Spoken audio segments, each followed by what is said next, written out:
Di sebuah desa kecil di Malawi, di tengah kekeringan dan keterbatasan, hiduplah seorang anak laki-laki bernama William Kamkwamba. Dengan keberanian dan rasa ingin tahu yang luar biasa, ia mengubah rongsokan menjadi sumber cahaya dan harapan.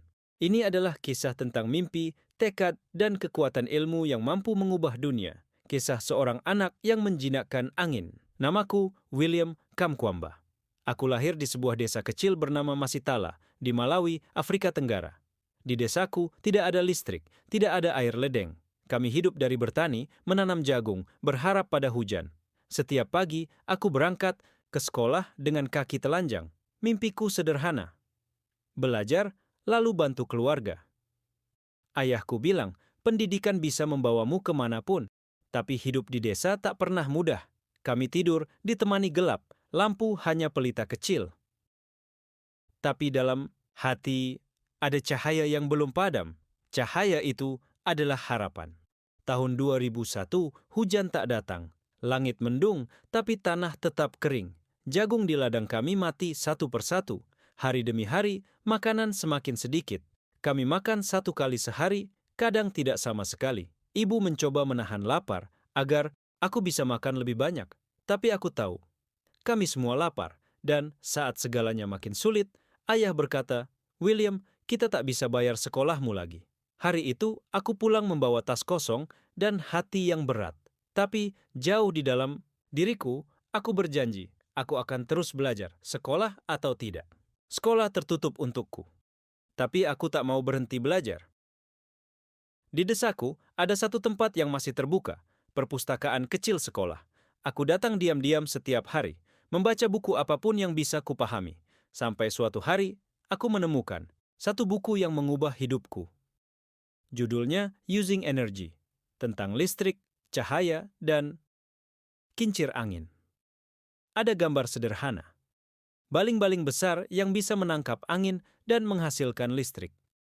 Saat itulah aku berpikir, kalau angin bisa menyalakan listrik, mungkin aku bisa menyalakan rumah kami. Dan sejak hari itu, aku mulai menggambar mimpiku. Aku tahu aku tak punya uang, tapi aku punya ide. Dan aku punya 2 tangan. Aku mulai pergi ke tempat pembuangan barang bekas, mengumpulkan bagian-bagian, kipas rusak, frame sepeda tua, motor pompa yang tak lagi berfungsi. Orang-orang melihatku dan tertawa. "William, kau buang-buang waktu. Itu cuma sampah." Tapi aku melihat sesuatu yang mereka tidak lihat. Di balik rongsokan itu, aku melihat masa depan. Setiap malam, aku menggambar rencana.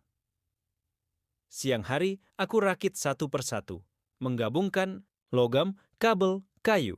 Aku tidak tahu apakah ini akan berhasil, tapi aku tahu aku harus mencoba. Hari itu akhirnya datang.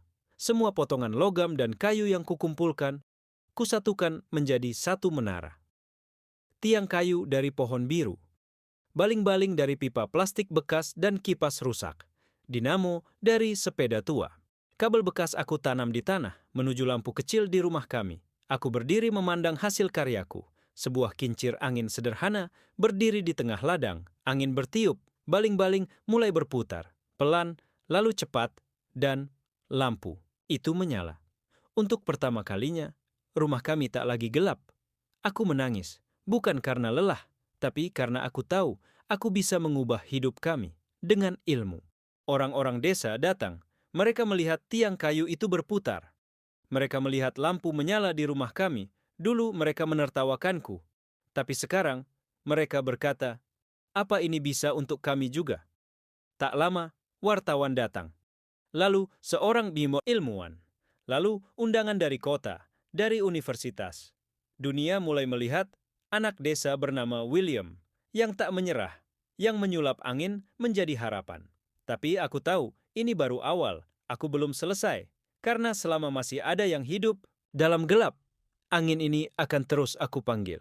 Aku, anak desa dari Malawi, diundang ke tempat yang bahkan tak pernah aku bayangkan. Panggung dunia. Aku naik pesawat untuk pertama kalinya. Melihat gedung-gedung tinggi, lampu-lampu kota, dan orang-orang dari berbagai negara. Di satu ruangan, besar, dengan cahaya terang, dan banyak mata tertuju padaku, aku berbicara. Suaraku pelan, tanganku gemetar. Tapi hatiku penuh, karena aku bercerita tentang mimpi dan angin yang bisa menyelamatkan. Setelah itu, dunia benar-benar berubah. Banyak yang mendukungku. Aku kembali bersekolah, bahkan kuliah. Karena mimpi, seperti angin, akan selalu mencari jalan.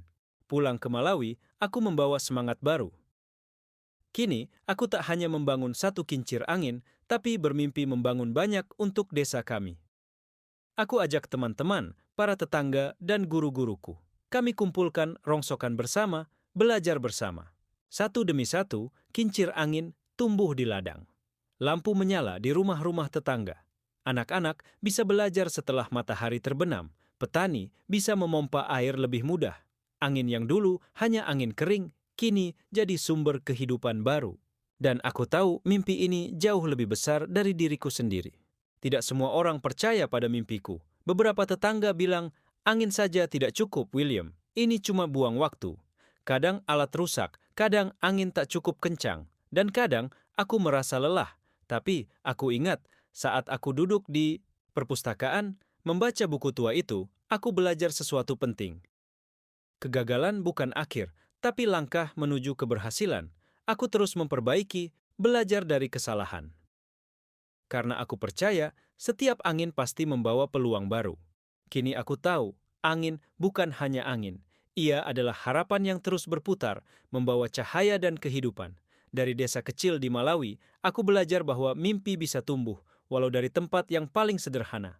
Aku berharap kisahku ini menginspirasi siapa saja yang mendengar, bahwa dengan tekad dan ilmu, kita bisa mengubah dunia. Dan selama angin masih bertiup, aku akan terus membangun untuk masa depan yang lebih cerah. Karena mimpi, seperti angin, selalu mencari jalan. Kisah William mengajarkan kita satu hal penting, bahwa dimanapun kita berasal dan apapun keadaan kita, mimpi dan tekad dapat membawa kita ke tempat yang luar biasa.